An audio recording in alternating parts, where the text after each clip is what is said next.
Welcome to a journey through time and transformation, not into untouched wilderness but into abandoned places where human presence has faded. These forgotten corners are now reclaimed by nature, blurring the boundaries between the man-made and the wild. Buildings crumble, streets fall silent, and nature quietly reasserts its dominance. Join me as we explore these realms, where the echoes of the past whisper tales of both loss and renewal. Our journey begins in Pripyat, Ukraine, a city that once stood as a symbol of Soviet ambition and modernity. Built in the 1970s to house the workers of the Chernobyl nuclear power plant and their families, Pripyat was a thriving community, filled with laughter, life, and the promise of a bright future. Its wide boulevards, towering apartment blocks, and bustling squares were designed to showcase the best of urban planning and Soviet progress. But everything changed in April 1986 when the Chernobyl disaster struck. In a matter of hours, the city was evacuated, leaving behind empty homes, schools, and playgrounds. The iconic Ferris wheel, once a symbol of joy, now stands motionless, surrounded by wild grass and silence, a haunting monument to a day that altered history. Decades have passed, and Pripyat's once vibrant streets now lie silent. The buildings, once filled with families and laughter, are slowly crumbling, their windows shattered and walls covered in moss. Nature, undeterred by human absence, has crept in through every crack and crevice, reclaiming what was once its own. Forests have swallowed entire neighborhoods, their roots breaking through concrete and their branches stretching into empty rooms. Trees erupt from the cracked pavement and wildflowers bloom where children once played. The city's landmarks, from schools to theaters, are now hidden beneath a thick blanket of green. In this new wilderness, wildlife has returned in abundance. Deer, foxes, and even wolves now roam freely through the deserted streets, unbothered by the ghosts of the past. Birds nest in the rafters of abandoned buildings, and the calls of animals echo where once there was only the hum of city life. The air, once thick with the sounds and smells of human activity, now carries the fresh scent of pine, earth, and wildflowers. Moss carpets the floors and ferns sprout from forgotten corners, thriving in the absence of people. The city has become a living laboratory, showing how quickly nature can heal and adapt. Pripyat stands as a haunting reminder of both human tragedy and the incredible resilience of the natural world. The ruins tell a story of loss, but also of renewal, a place where the boundaries between the built environment and the wild have all but disappeared. Here time seems to stand still. Day by day, vines creep along empty corridors and roots push through the floors of deserted apartments. The cityscape is slowly, quietly being transformed as the natural world reclaims its place with patient determination.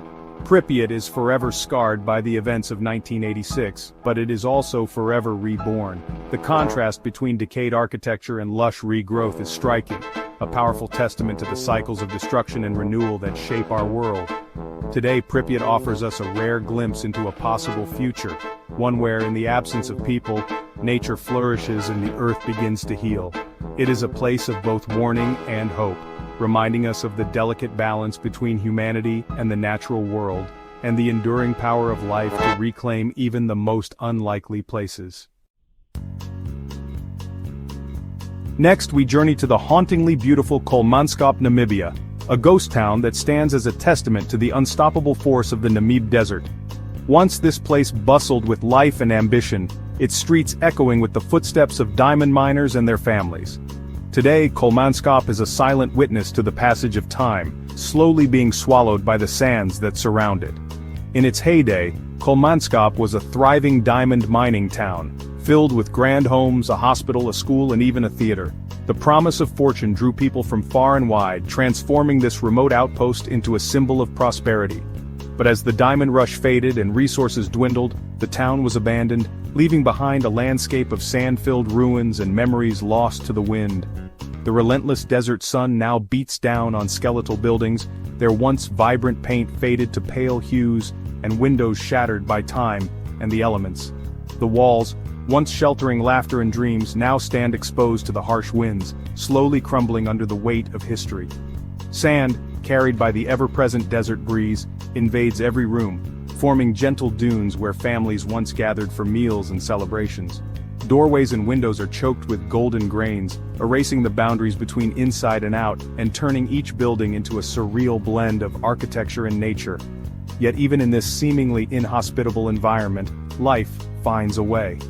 Hardy desert plants push through cracks in the crumbling floors and walls, their roots seeking out the smallest traces of moisture. These resilient survivors are a testament to nature's ability to adapt and endure, even in the harshest of conditions. In the shadows, lizards dart across the sandy floors. Their quick movements a reminder that the desert is never truly empty.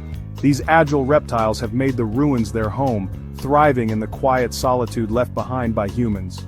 Insects, too, leave their delicate tracks in the sand, weaving intricate patterns that tell stories of survival and adaptation.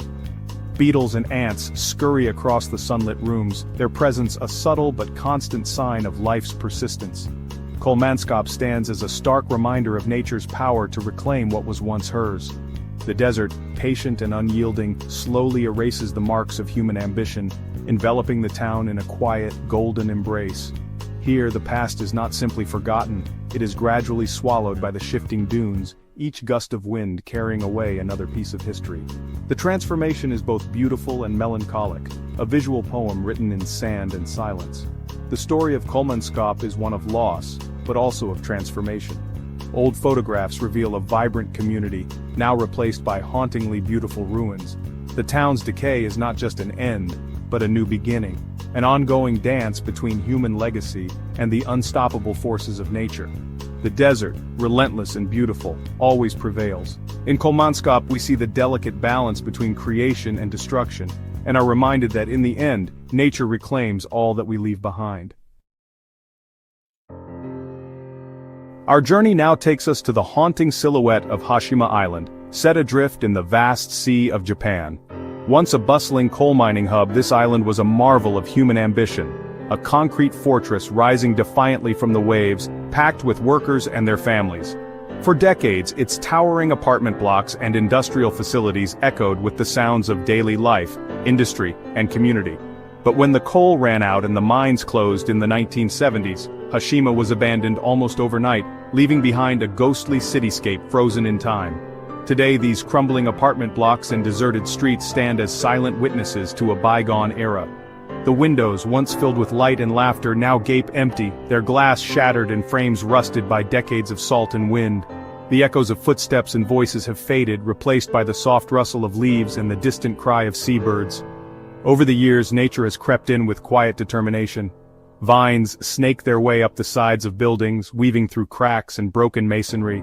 Trees, once banished from this concrete jungle, now sprout defiantly from rooftops and courtyards, their roots prying apart the very foundations of human construction. Birds, sensing the safety of these abandoned spaces, have made their homes in every crevice and hollow, filling the air with new life. The island, once alive with the relentless rhythm of industry, now pulses with a different energy.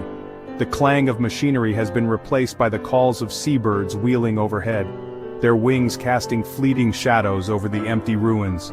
The silence is broken only by the wind and the gentle sounds of nature reclaiming its territory. Hashima has become an unexpected avian sanctuary, a living tapestry of green woven over the stark gray of concrete.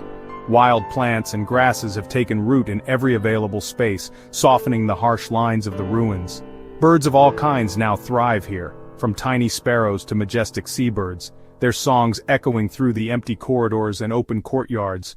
As we explore these overgrown ruins, we witness nature's quiet but relentless reclamation. Each step reveals new growth, ferns unfurling in the shadows, moss carpeting the floors, and saplings pushing through cracks in the pavement. The island feels both eerie and hopeful, a place where the past and present intertwine.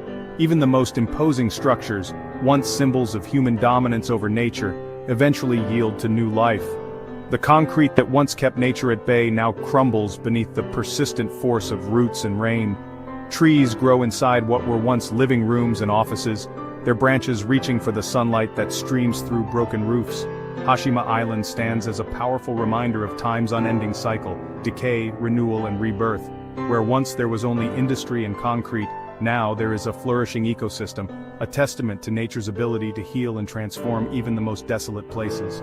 The contrast between historical images and today's lush overgrowth is striking, showing just how quickly nature can reclaim what was lost. Here, nature's resilience is on full display. Delicate flowers bloom in the unlikeliest of places, and birds raise their young in the shelter of forgotten walls. Every inch of the island tells a story of survival and adaptation, a living example of how life finds a way. The story of Hashima Island is one of loss but also of hope, a reminder that even in the wake of abandonment and decay, new beginnings are always possible. As the sun rises over the ruins, the island stands as a symbol of nature's enduring power and the promise of renewal. Deep in Cambodia lies Angkor, where ancient ruins and nature exist in remarkable harmony. Angkor Wat, once the heart of a mighty empire, was hidden for centuries beneath jungle canopy. Giant trees entwine with stonework, their roots and branches merging with centuries-old carvings. The air hums with life. Birds, insects, and monkeys animate the ruins. Angkor is a place where history and nature blend, each enhancing the other's beauty. It reminds us that even the greatest civilizations are temporary custodians of the land. Here, the past is embraced and nature patiently weaves itself into human history. On New York's East River, North Brother Island stands as a symbol of nature's quiet resilience. Once a quarantine hospital, its decaying buildings are now shrouded in greenery. Trees sprout from rooftops, vines drape over doorways, and birds fill the air with song. Herons stalk the overgrown lawns, reclaiming the space for wildlife. The island, marked by its somber past, is steadily reborn as a sanctuary. Even in the heart of a metropolis, nature finds a way to reclaim its own. North Brother Island is a testament to renewal and the enduring power of the wild. In the Bay of Bengal, Ross Island's colonial ruins are slowly consumed by sprawling banyan trees. Massive roots and branches weave through crumbling buildings, creating a living labyrinth. Sunlight filters through dense foliage, casting an ethereal glow on moss-covered walls. Nature reclaims churches and homes, enveloping them in a verdant shroud. Ross Island is a haunting reminder that even the grandest human endeavors are fleeting. Here, nature waits patiently, always ready to heal and reclaim. Our final stop is Hutowan, on China's Shaanxi Islands, a fishing village almost entirely overtaken by nature. Homes and streets vanish beneath a cascade of vines and creepers, creating a living tapestry of green. The air is thick with the scent of earth and the sounds of birds and insects. Hutowan is a breathtaking example of nature's artistry and tenacity. Even in abandonment, life flourishes, transforming ruins into a hidden kingdom. The village is a powerful reminder of Earth's ability to heal and renew. Here, hope and inspiration grow from the ruins of the past. As our journey ends, we're left in awe of nature's resilience and power to reclaim. What forgotten places have you seen nature reclaim? Share your stories in the comments below. Thank you for joining me. Let's continue to explore and protect this extraordinary planet together.